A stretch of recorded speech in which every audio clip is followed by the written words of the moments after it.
오늘 청년 어떻게 보면 대표이시자 또 부동산 분야의 고수분, 뭐 저희도 사실 모시기 전에 여기저기 이제 인터넷 검색도 하고 할 수 있는 방법으로 많이 필터링을 해요. 왜냐하면 저희도 여러 가지 저희도 업이다 보니까 그리고 우리 직원들의 직장도 지켜야 되다 보니까 뭐 옥석을 되게 가려서 모십니다. 근데 되게 진실되게 비즈니스 하시는 분이라고 들어서 많은 분들에게도 큰 도움 되실 것 같고요. 오늘 이렇게 아크 부동산에서 여기 계신 분들에게 어찌 보면 참 이게 너무나도 비정하고 저는 이런 사회가 되게 싫을 때도 있지만 많은 직장인들의 꿈은 내 집장만 아니면 건물주더라고요.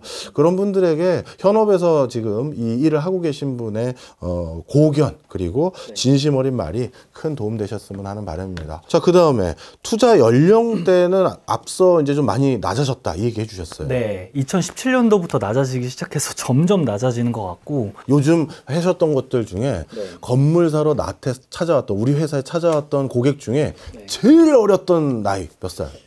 제일 어렸던 나이가 95년생인데 제일 돈만 하셨습니다.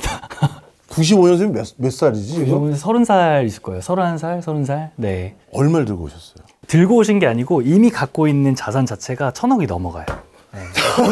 부동산으로만. 네, 네. 자수성가사요? 코인을 트레이딩 하시는 분이셨고, 네. 그래서 그런 분들이 좀 많이 있다 보니까, 네. 이거 뭐 주식이나 아니면. 야, 이거 백날 찍어 소용없다. 백날 찍어 소용없어. 저도 왔다 가시면, 내가 계속 이렇게 일하는 게 맞는 건가 이런 생각들도 하고. 네. 그분이 95년생인데 1,000억 건물을 이미 가지고 계신? 네, 뭐 두세 개 가지고 계신데 다 두세 개요? 네네. 강남대로 도산대로에 있는 건물죠. 참 허망하네요. 그리고 뭐 스타트업 같은 데에서 처음으로 이제 스타트업 뭐 창업하셔가지고 뭐 투자 많이 받으시고 뭐 아니면 엑시트하신 분들이나 이런 분들도 나이대가 젊죠. 뭐 30대 초반들도 많이 있고 뭐 계속해서 지금 낮아지는 듯한데 20대도 간혹가다 있긴 하지만 거의 30대들이 많이 늘어났다라고 저는 보고 있고요. 연예인도 많이 사지 않아요?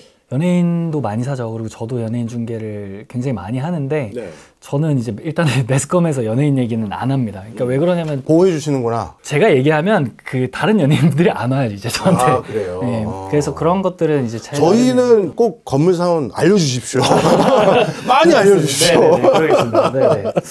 네, 연예인들은 요즘은 근데 예전에는 어느 연예인 무슨 연예인 빌딩 오픈 많이 됐는데 요즘은 분위기가 그게 아닌가 보죠? 아니 오픈을 하죠. 찾아서 오픈을 하는데 중개했던 업체에서 스스로 오픈하는 경우들은 거의 없다고 보시면 될 것 같아요. 네. 그렇군요.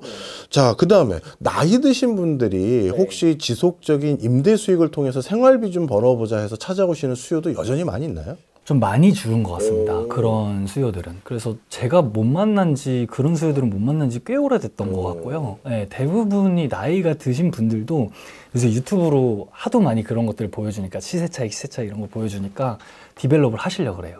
직접. 네. 나이가 지긋하신 분들도 오셔서 그런 물건들을 찾으시긴 합니다. 네, 임대 수익만 보고 가시는 분들은 사실 막 크게 없으신 것 같아요. 그렇군요. 네. 어찌 보면 이제 이 빌딩들에 대한 투자가 임대 수익 목적이 아니라 이제 디벨로퍼적인 개념으로 많이 바뀌어가는 것 같네요. 네, 요새 많이 그렇게 되는 것 같아요. 네. 근데 그게 어떻게 보면은 그냥 단순히 빌딩 투자보다는 어려운 점들이 분명히 더 존재하기 때문에 주의해서 하셔야 될 것 같습니다. 네. 자, 지금까지 쭉 말씀 주신 모습들에서는 뭐 나름대로 희망적이고 저는 긍정적인 면도 많이 느껴지는데 이제 우려되는 것도 좀 여쭤볼게요. 앞서 말씀 슬쩍 드렸던 것처럼 제 주변에 먼저 건물 좀 짓고 뭐 해보려고 했던 연예인들 계시고 뭐 방송 관계인들 중에서 뭐 KBS나 MBC PD 중에 누가 나와서 독립 프로덕션 차릴 때 건물 지으면서 해야지 그거 있잖아요.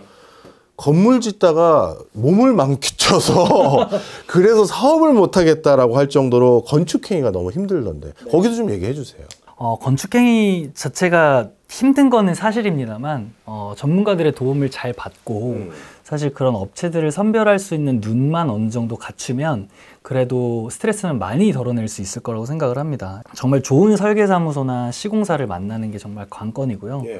좋은 설계사무소나 시공사를 만나는 방법들 같은 경우는 그 설계사무소의 포트폴리오들도 참고를 할 수가 있고, 그리고 주변에 이제 건축을 했던 어떤 그런 분들끼리 모여있는 커뮤니티나 이런 것들도 굉장히 많아요. 카페도 있고 블로그도 있고. 그런 데서 이제 많이 좀 추천하는 업체들을 찾아서 하셔도 되고, 아니면 중개인이 소개를 할 텐데 이 중개인과 어떤 포트폴리오가 있는지, 어느 정도를 했었었는지 이런 것들까지 보시는 게 좋고, 그리고 지금 뭐 어쨌든 디벨롭을 많이 하는 시기고, 2020년도, 21년도 이때 사셔서 하신 분들, 22년까지 해가지고 사셨던 분들이 신축을 하다 보니까 지금 다 막 준공이 되거든요. 그렇다 보니까 시장에 과잉 공급이 지금 실제로 되고 있어요. 근데 그런 데서 경쟁력을 갖추려면 그냥 잘 하지 않아 놓으면은 오히려 경쟁력이 많이 떨어집니다. 그래서 임대를 받기도 굉장히 어려워지고, 네, 그러면 공실도 지속이 되고 하다 보니까 물건 경쟁력을 떨어뜨리지 않으려면 건축행위를 굉장히 신경 써서 하시는 게 좀 중요할 것 같고, 시공사 선정은 조금 까다롭게 하셔야 될 것 같아요. 그러니까 이게 뭐 기성을 받아서 돌려막는 경우들, 여러 현장들을 돌려막는 경우들도 있고, 시공사에 어떻게 보면은 뭐 경제적 여력이 너무 없어서 뭐 도산이 되는 경우들도 있고 하다 보니까, 그러면 이제 그때 말씀드렸듯이 교수님이 지금 말씀하신 이런 그 뭐 심령을 늙는다거나 몸이 삭는다거나 이런 과정들이 생기는 거거든요. 그렇기 때문에 이런 것들을 파악할 수 있는 방법들이 여러 개가 있는데, 그런 것들은 이제 미디어에서도 충분히 잘 다루고 있기 때문에 그거는 참고하셔서 네, 꼭 잘 이제 까다롭게 선별해 보시면 좋을 것 같아요. 그래서 이 건축 행위에 대한 고민이 많아가지고요. 진짜. 그리고 저는 지금 우리 녹화하고 있는 이 스튜디오 사무실도 여의도에 있지 않습니까? 근데 이 여의도는 이런 경우가 있어요. 엄청나게 큰 빌딩인데 거기에서 한 개층에 한 개 동만 매매하는 사무실을, 뭔지 아시죠? 이런 거는 사실 이 건축 행위에 대한 부담을 우리가 털어버리면서 이 임대료로 다 돈 뭐 나가는 것도 막을 수 있는 방법이기 때문에 그나마 차선책으로 할 수는 있는데, 그렇게 하시는 분들도 많이 계신가요? 있으시기는 한 것 같은데 저는 완전히 비춥니다. 왜요? 그러니까 이제 임대료는 세이브할 수 있지만 다시 되파셨을 때 아마 가격이 거의 그대로일 거고요. 아니면 오히려 떨어져 있을 겁니다. 왜냐면 건축물을 사신 거기 때문에 이거는 감가상각에 해당이 돼요. 땅을 사신 게 아니고. 땅도 어느 정도 지분은 들어가 있겠지만, 그래서 저는 이제 분양상가라고 하죠. 이제 그렇게 해서 분양하는 사무실들을 분양받는 거나 아니면 매매하시는 거는 굉장히 만류하는 편입니다. 주변에서는. 네. 알겠습니다. 자, 그 다음에 요즘은 이제 법인 명의로 투자가 많이 이루어진다고 하셨는데, 그것도 좀 말씀 주세요. 예전에는 개인으로 사시는 분들이 많았었는데 요즘은 개인을 거의 찾아볼 수가 없을 정도로 되게 많이 줄은 것 같아요. 그래서 전체적인 어떤 그 퍼센테이지로 보면 70-80%지만 제가 느끼는 체감은 90% 이상입니다. 네. 그래서 이 이유가 아까 앞서 말씀드렸던 뭐 새로 디벨롭 한다던가 아니면 단기간에 차익을 실현한다던가 이런 부분들에 있어서 세금 이슈들 때문이에요. 그러니까 양도세가 뭐 단기간에 차익을 하면 50% 가까이 나가는 50%가 넘게 나가는 경우들도 있다 보니까 법인세는 22%밖에 안 되잖아요. 최대 내는 게. 지금 줄었죠. 20.9%로. 그래가지고 그것 때문에 이제 제일 많이 하시는 것 같고, 플러스로 이제 임대소득에 대한 소득세, 그리고 증여 목적들도 좀 어느 정도 있는 것 같아요. 그래서 가족들끼리 법인을 만들어서 이제 건물을 매입을 해서 증여를 한다던가 그런 부분들을 많이 생각을 하시는 것 같고, 어쨌든 법인에 대한 접근이 굉장히 많이 보편화된 것 같습니다. 저도 법인을 그냥 여러 개 가지고 있으니까 그건 다른 이유들 때문이기도 하겠지만, 그래서 주변에도 법인 가지고 계신 분들이 굉장히 많아요. 그냥 일반인 분들도. 네. 우리 대표님도 법인이 여러 개 있으세요? 네, 제가 이제 가족법인이 또 하나 있고, 그 다음에 저희 부동산 중개법인이 있고, 저희가 이제 따로 이제 뭐 교육사업도 따로 할 거라 거기에 대해서 만들어 놓은 법인들도 있고, 뭐 그렇게 하고 있습니다. 대표님도 혹시 코인? 아닙니다. 대단한 자산가십니다. 물려 있습니다. 네. 여기서 이제 한 가지 이제 마지막 또 고민이에요. 사실 진짜 농담이 아니라 저희 같은 경우는 대출 왕창 껴서 만약에 산다고 해도 그렇게밖에 살 수가 없지 않겠습니까? 우리 여의도 매니저는 해봤자 이제 1년 돼가죠. 이제 1년 돼가거든요. 그런데 그러면 금리 생각을 안 할 수가 없어요. 맞아요. 네. 제일 고민이 되시는 부분일 것 같아요. 부동산이 금리랑 상관관계가 있는 거는 다들 뭐 이미 다 아실 거고, 근데 주거용 부동산과의 차이가 조금 있거든요. 꼬마 빌딩 같은 경우는. 그러니까 이게 건물을 어떻게 해서 매입을 했어요. 근데 임대료가 거기서 한 1,000만 원 정도 나옵니다. 그리고 나는 이자를 한 900만 원 정도 예상을 하고 매입을 했고 그렇게 내고 있었어요. 그러다가 갑자기 고금리가 돼서 이자가 한 뭐 1,500만 원, 뭐 1,600만 원 이렇게 올라가는 겁니다. 네. 그러면 이제 뭐 매월 500만 원씩 마이너스잖아요. 그렇죠. 그게 이제 제가 지금 100만 원 단위로 얘기해서 그렇지 몇천 단위로 가는 경우들도 많아요. 그렇겠네요. 네, 그렇기 때문에 이제 그런 부분들이 생기다 보니까 이거를 뭐 팔아야 되는데 아니면 임대를 올려야 되는데 뭐 아시다시피 상가임대차 보호법 소액 임차인 해당되면 그 10년 동안 또 갱신 요건이 있고 뭐 5%밖에 못 올리고 하다 보니까 그런 것들을 사실 커버하기는 좀 쉽지는 않거든요. 예. 네, 그래서 그런 문제점들이 있고 그렇다 보면 거기서 추가로 발생될 수 있는 문제점이 뭐냐, 내가 이거를 매도를 했을 때 다른 사람이 매수를 할 때 사야 되는데 그 사람은 대출을 안 끼고 올까요? 어쨌든 그 사람도 대출을 끼고 오는데 그럼 그 사람은 매입해가지고 이자는 나와줘야 맞아요. 네, 뭔가 다들 버티죠. 네, 심리적인 선이거든요. 그게 임대료는 많이 나오지 않아도 이자를 커버할 수 있는 정도는 돼야 된다라고 생각을 하시는 분들이 많아요. 근데 이제 그렇게 하지 못하다 보니까 개선 여지가 없으면 안 사요, 사람들이.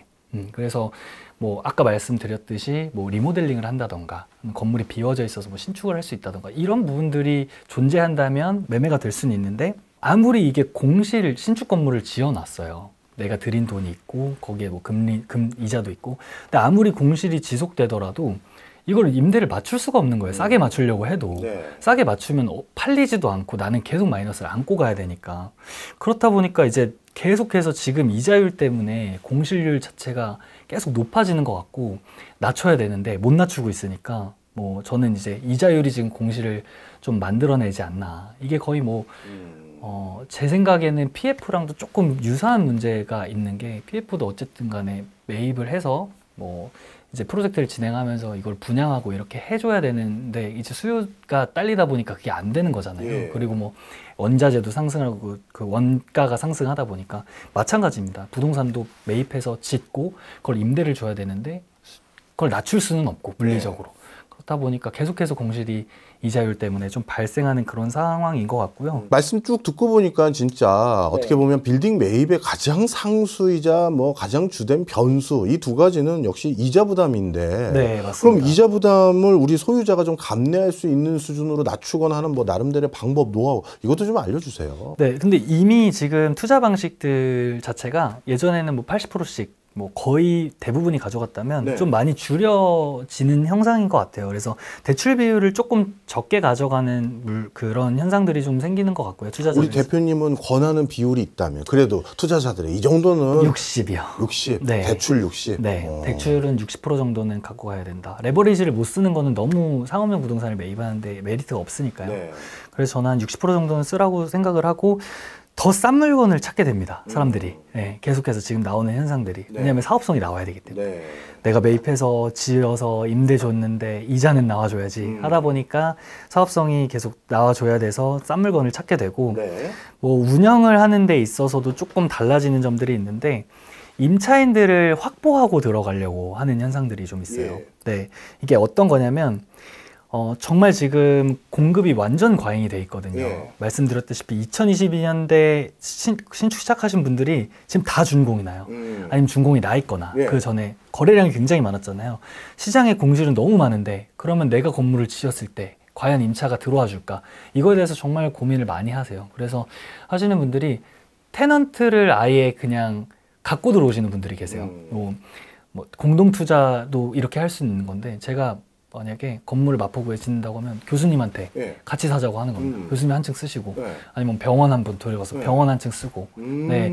그래서 그렇게 해가지고 공동 투자를 해서 아까 말씀드렸다시피 유튜브 하시는 분들끼리 해가지고 쉐어하면은 전 굉장히 그게 좋은 사업 모델이라고 생각을 하거든요. 근데 그런 사업 모델들이 계속해서 생겨나고 있고 지역에 대해서 되게 타겟팅해서 임차인을 확보하고 들어가려고 하는 그런 수요들이 좀 많이 증가했다고 보시면 될 것 같습니다. 아예 뭐 직영을 하시기도 하는데 정확하게 말씀을 할 수는 없지만 강남의 대로변에 뭐 200~300억짜리 땅이었어요. 예. 근데 이제 거기를 매입하셔서 원래는 제 클라이언트인데 신축을 하시려고 했었죠. 근데 이제 그때 당시 이제 건축비가 갑자기 막 급증하고 이자율 막 오르고 하다 보니까 아 이거 신축하다가는 왜냐면 금액대가 있다 보니까 신축을 해도 뭐 70~80억 이렇게 들어가니까 못하겠다. 그렇게 하다가 매매를 해야겠다라고 했는데 아까 말씀드렸잖아요. 관망한다고 사람들이. 그러다 보니까 이 물건이 좋은 물건인 거는 맞는데 계속 또 떨어질 거야. 왜냐면 나대지거든요, 거기가. 대지 그냥 땅밖에 없어요. 네. 이 사람 이자율 부담은 안 될 거야.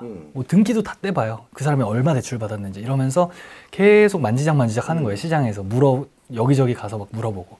그런 것 때문에 속된 말로 빡치신 거죠. 그래서 완전히 빡치셔서 그래 그럼 내가 버티는 거 한번 보여줄게 해서 어떻게 하셨냐면 세차장 사업, 무인 세차장 하는 거 있잖아요. 그 사업을 실제로 하셨어요. 거기다가 지금 하고 계세요.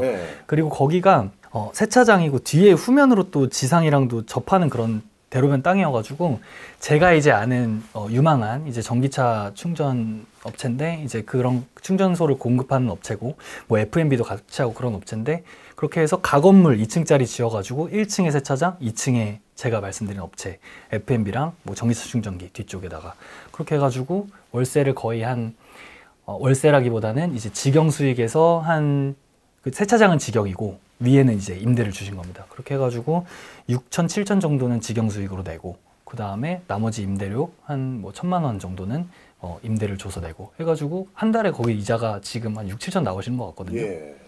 그걸 거의 한 1년 넘게 내셨어요. 그러다가 이제 지금은 그렇게 하셔서 그래서 이자를 커버하고 나는 땅값이 오를 때까지 버티겠다.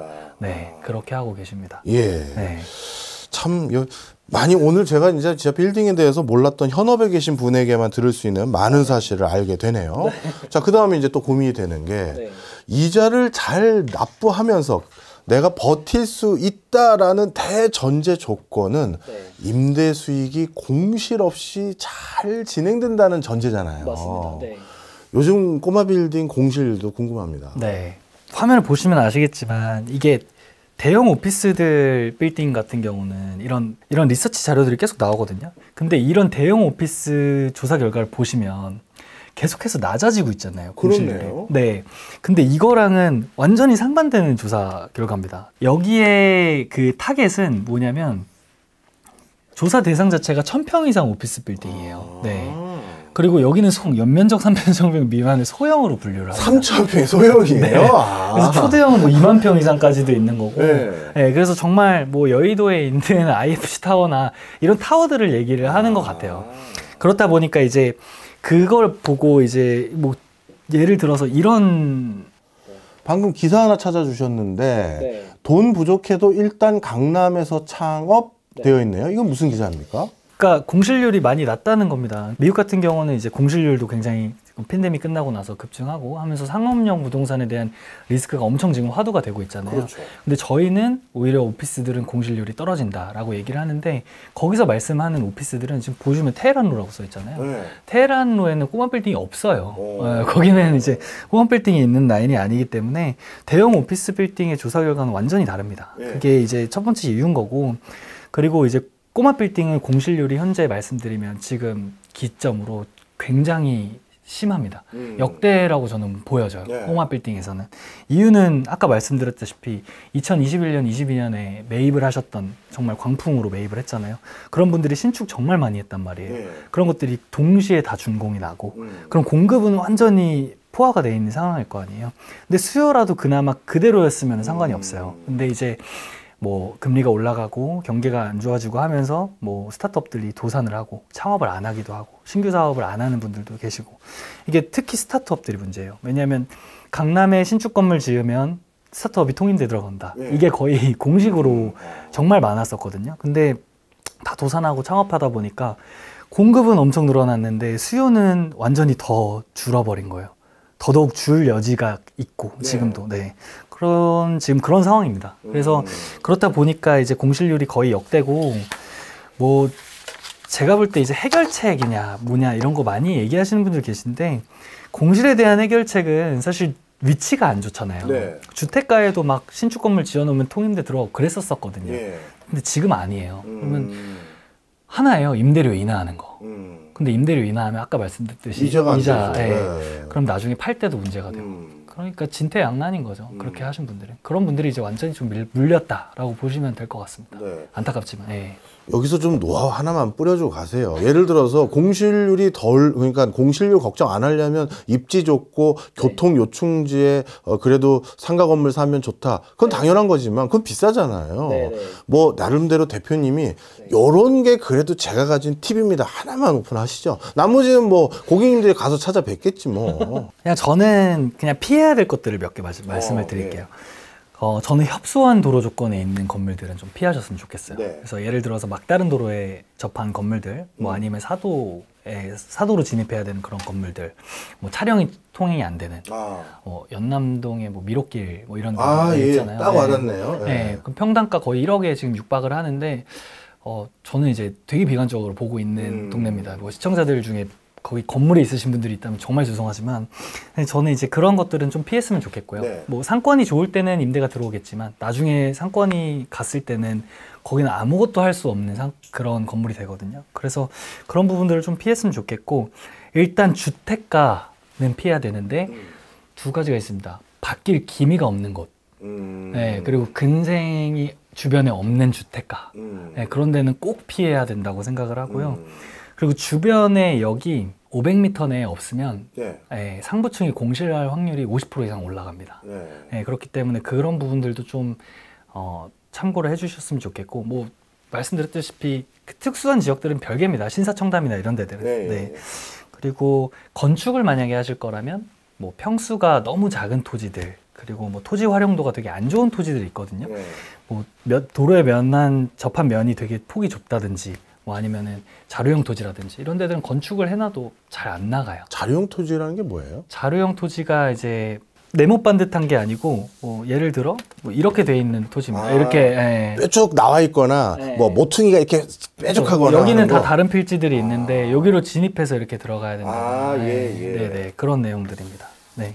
그래서 그런 것들은 조금 조심해야 될 것 같고, 폭이 좁은 토지들도 마찬가지예요. 폭이 도로면에 접하면 뭐 주차장을 뺀다던가 이렇게 건축법에 적용돼야 되는 것들이 있거든요. 그러면 거의 뭐 1층이 다 손실을 본다던가, 아니면 지어놔도 건물 쉐입 자체가, 그리고 내부의 활용도 자체가 너무 떨어지다 보니까 그러면 일단 공시 나겠죠. 그런 부분들은. 그런 것들은 피해서 하셨으면 좋겠고, 나머지들은 이제 뭐 전통적으로 네, 그렇게 검토를 하시면 될 것 같습니다.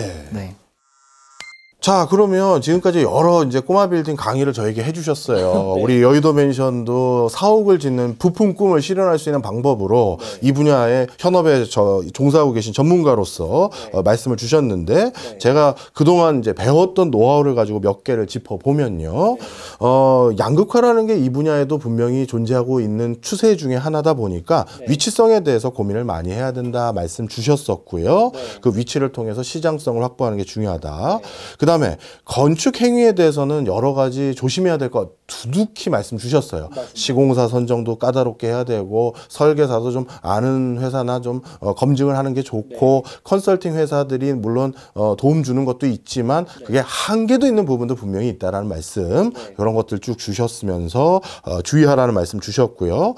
그 다음에 매가 임대료에 대한 정확성 분석, 이런 것들은 뭐 찾아뵈서 여쭤봐도 되지만 저희 같은 경우 어떻게 알 수 있을까요? 매가 같은 경우는 사실 주변 매가에 대해서 분석을 할 수 있는 방법들은 이제 투자자들도 많죠. 지금 뭐 실거래가 조회를 할 수 있는 어플들이 앞서 말씀드렸다시피 되게 활성화되어 있다 보니까 그거를 보시고 판단을 하시면 되는데, 그게 작년, 재작년, 그러니까 붐이 일었을 때 팔렸던 금액보다 싸다 그래서 싸진 게 아니라고 생각을 해주시면 될 것 같아요. 싸다고 생각해야 되는 거는 사업성을 어떻게 따져보고, 임대 수익률, 임대료의 수준들, 이런 것들을 따져봤을 때 이게 내가 원하는 목표치에 도달을 한다라고 하면은 그게 싼 거지, 주변의 시세 대비해서 싸졌으니까 싸다, 이거는 저는 아니라고 생각을 합니다. 왜냐하면 굉장히 폭등하는 지역은 또 폭등하기도 하고 하니까요. 그래서 뭐 그런 것들이 조금 있을 것 같고, 지역에 대한 정확한 분석도 사실 예를 들어서 예전 같은 경우는 지역에 대해서 뭐 한 두세 번, 세 번 이렇게 가보고 사셨다면 지금 10번 이상 가보셨으면 좋겠고, 애초에 타겟을 잡아서 어떤 사람한테 어떻게 공급할 것인지를 생각을 하셔서 투자를 하시는 게 조금 더 중요할 것 같습니다. 그 방법들은 뭐 오시면 제가 자세하게 또 알려드릴 수 있도록 하겠습니다. 네. 네. 이것도 여쭤볼게요. 저희 같은 이제 처음 발딛는 사람들은 이 단어를 보면 설레기도 하지만 굉장히 걱정이 되는 단어가 하나 있어요. 네. 금매. 아, 뭔가 야 이거 뭐가 싼 물건인가 이런 생각도 들지만 네. 이 물건 뭐 하자 있어서 다시 던지는 거 아니야? 네. 꼬마 빌딩은 그 걱정 되거든요. 네. 분명히 걱정하셔야 될 요소 중에 하나죠. 하지만 어쨌든 전문가들을 통해서 매입을 하시고 네. 그렇게 하신다면 가려낼 수 있는 부분들은 굉장히 있을 것 같고요. 뭐 하자가 있는 매물들을 사실 추천하는 중개사들은 많지는 않을 겁니다. 그게 이제 뭐 한 번 거래하고 말고 뭐 이렇게 생각을 하시는 분들도 계시겠지만 대부분 저희 현업에 있는 분들은 안 그러셨으면 좋겠고 안 그럴 거라고 생각을 해요. 예. 그래서 뭐 급매물 같은 경우들에 대한 이제 파악은 정확하게 이루어지긴 해야겠죠. 뭐 법률적인 검토라든가 권리적인 검토라든가 그게 중개사를 통해서 하는 게 미덥지 않으시다면 따로 각자 이제 전문가를 의뢰를 하셔가지고 하시는 게 좋을 것 같고 뭐 법률적인 것들은 변호사한테 하듯이 뭐 건축과 관련된 분들은 이제 건축사무소를 대동을 해서 뭐 같이 이렇게 확인하시는 게 조금 더 좋을 것 같습니다. 그러니까 금매라는 거 분명 걱정해야 될 요소가 있긴 있다. 그 얘기신 거잖아요. 아니에요. 아니에요? 네, 네. 네. 금매라고 해서 나와서 그 물건이 나오면 뭔가 이제 리스크가 크거나 이걸 거래했을 때 그 투자자가 잘못될 수 있을 만한 물건 추천 안 합니다. 그게 원래 맞고요. 네. 네. 요즘 같은 시기에는 더더욱 그런 것 같습니다. 네. 매장당하는 네. 네. 그러면 금매라는 게 좋은 기회가 될 여지가 조금 더 크겠네요. 네. 하지만 이제 그 결단력이 굉장히 중요하겠죠. 근데 그런 결단을 내리시려면은 사전에 이미 공부가 어느 정도는 돼 있으셔야지 그런 결단을 내리실 수 있으니까 내가 원하는 물건이 뭔지 정확하게 파악하시는 그 기간은 필수적으로 필요할 것 같습니다. 그게 파악이 쓰고 그 기준이 쓰신 다음에 매입을 하시는 게 저는 좋은 매입 방법이라고 생각을 해요. 예. 저는 또 요즘 이런 얘기도 많이 들었어요. 그 동네 컨셉? 이게 매매할 때 되게 중요하다. 뭐 그렇더라고요. 네네. 그건 무슨 얘기입니까? 예를 들어 성수동에 있는 뭐 정말 사람들이 많이 바글바글 거리는 그런 먹자 골목들인데 예. 그런 데들이 대부분의 리모델링을 해서 기존에 있는 주택물의 건축물의 특성을 살리고 기존에 있는 건축물 특성을 살려서 뭔가 임차해서 쓰는 업종들이 굉장히 많단 말이에요. 예. 뭐 이국적인 분위기를 낸다던가. 근데 그런 데다 갑자기 신축 건물을 박아버리면 네, 굉장히 또, 망가지네. 이질적이기는 그렇네. 하죠. 그러면 임대가 오히려 안 들어올 가능성도 큽니다. 네. 성수동 같은 경우는 지금 팝업 대란이잖아요.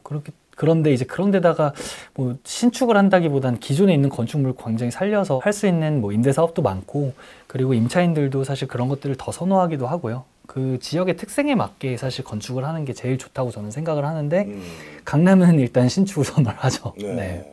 그리고 나서 이제 컨텐츠 확보가 굉장히 중요한데 뭐 어쨌든 건물을 짓거나 아니면 건물을 매입했으면 여기에 있는 임대를 맞춰야 될 거 아니에요. 예.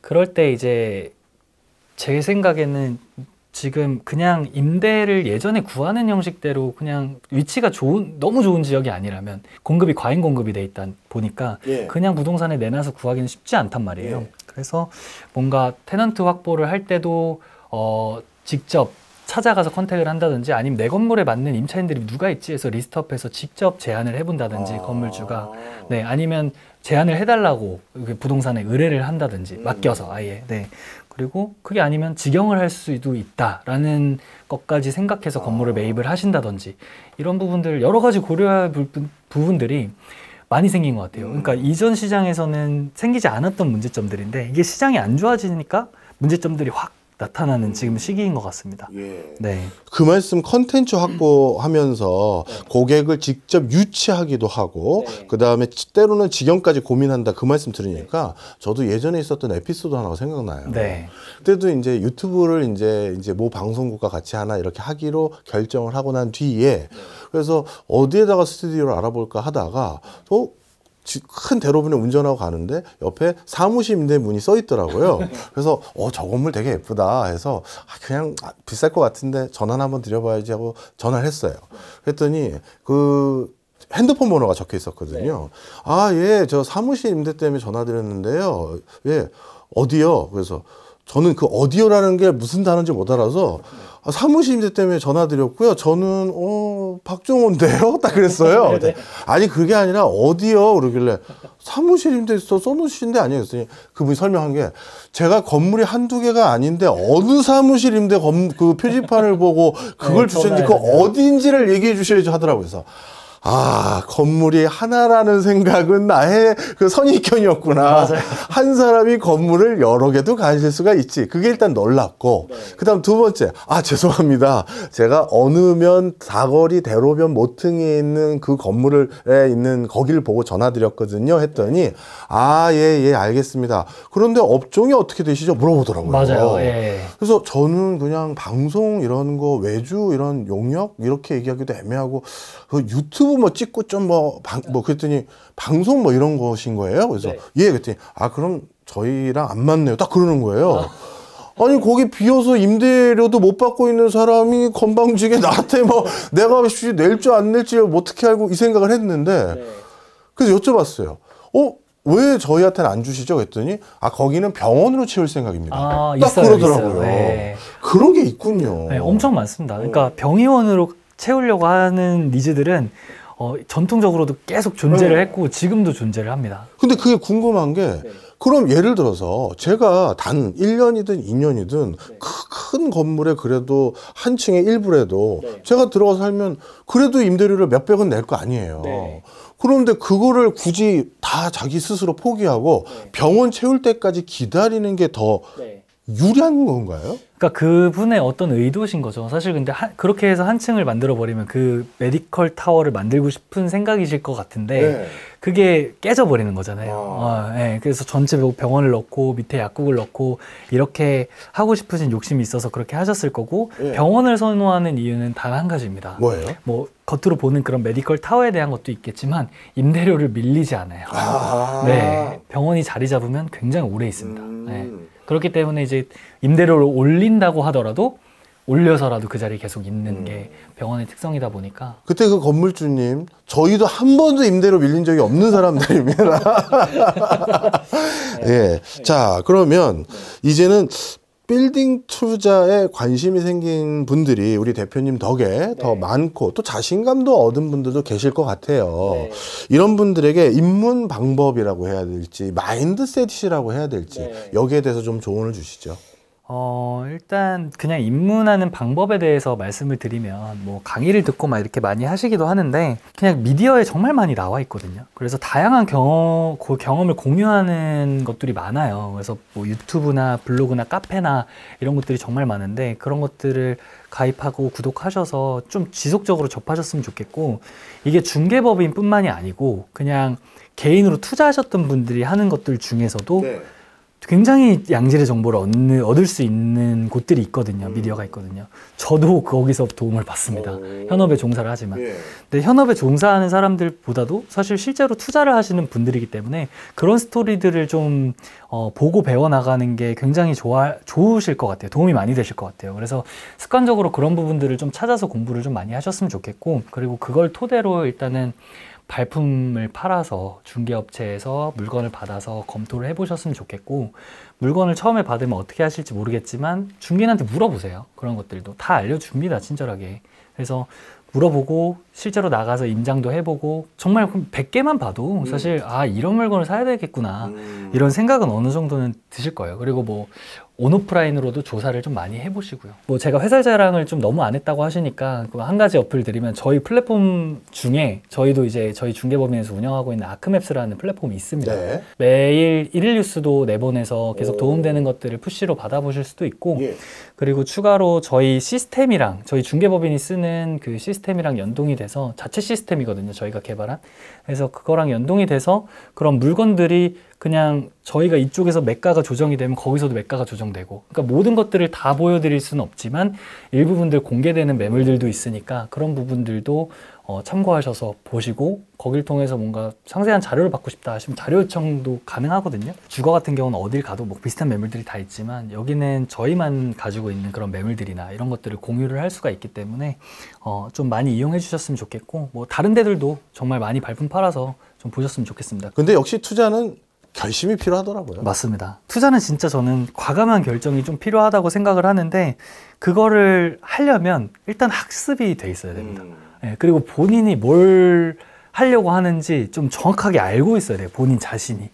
예, 그래서 그런 부분들을 조금 파악하려고 노력을 많이 하시고 공부를 하시면 좋을 것 같고 두 번째로는 이제 막 단기로 누가 돈 많이 벌었다, 뭐 신축해서 얼마 벌었다 하는데 좀 단기로 차익만 생각하신다면은 저는 조금 투자는 밀어두시는 게 좋을 것 같고요. 뭐 조금 가져가실 수 있는 투자를 하시는 게 좋을 것 같아요. 뭐 3년이든 5년이든 여기 매입해서 내가 장기적으로, 중장기적으로 보고 이 건물은 매입했을 때 차익을 볼 수 있을 거다라는 판단을 1년 막 이렇게 하지 마시고 그래도 한 3년 이상은 좀 보셨으면 좋겠습니다. 3년도 장기는 아닙니다. 네. 대표님, 네. 사실 뭐 아까 대표님이 저희한테 중요한 말씀 해주셨잖아요. 네. 미리 공부를 해두셔야 된다. 예. 그런데 미리 공부하려면 돈 생기고 나서 그때부터 공부하면 늦잖아요. 맞습니다. 그러면 아까 뭐 저희야 농담 삼아 10억 모으고 나서 찾아뵈야지 하는 마음 들 수도 있지만 10억 되기 전에도 간간히 가서 자문도 받고 싶고 그런 분들도 계실 수 있는데 그래도 받아줍니까? 예. 당연히 편하게 오시면 되고요. 저희 중개사 같은 경우는 이제 고객분들은 거래를 하실 때 한 번 거래를 하시는 거잖아요. 근데 저희 중개사 같은 경우는 양쪽을 중개하다 보니까 한 건의 거래도 한 2번의 거래로 볼 수가 있습니다. 그거를 이제 수백 번, 수천 번 하다 보면은 여러 케이스들을 볼 거고 어떤 것들이 잘 됐고 이런 부분들에 대해서 노하우들 충분히 공유해드릴 의지가 있고 해드려야 하는 거고 그래서 뭐 편하게 오셔가지고 상담 한번 받아보셔도 좋을 것 같고요. 그거 받으시는 것만으로도 아마 공부는 크게 되실 거라고 생각을 하니까 뭐 편하게 한번 찾아주셨으면 좋겠고 그러면서 아까 제가 말씀드렸던 뭐 발품을 팔아라 라는 얘기들이 뭐 저희뿐만이 아니라 다른 업체에서도 다 내 비치는 그런 각자의 그 여러 가지 의견들이 있다 보니까 여러 가지 의견들을 한번 접해 보시는 것도 정말 좋을 것 같습니다. 네, 알겠습니다.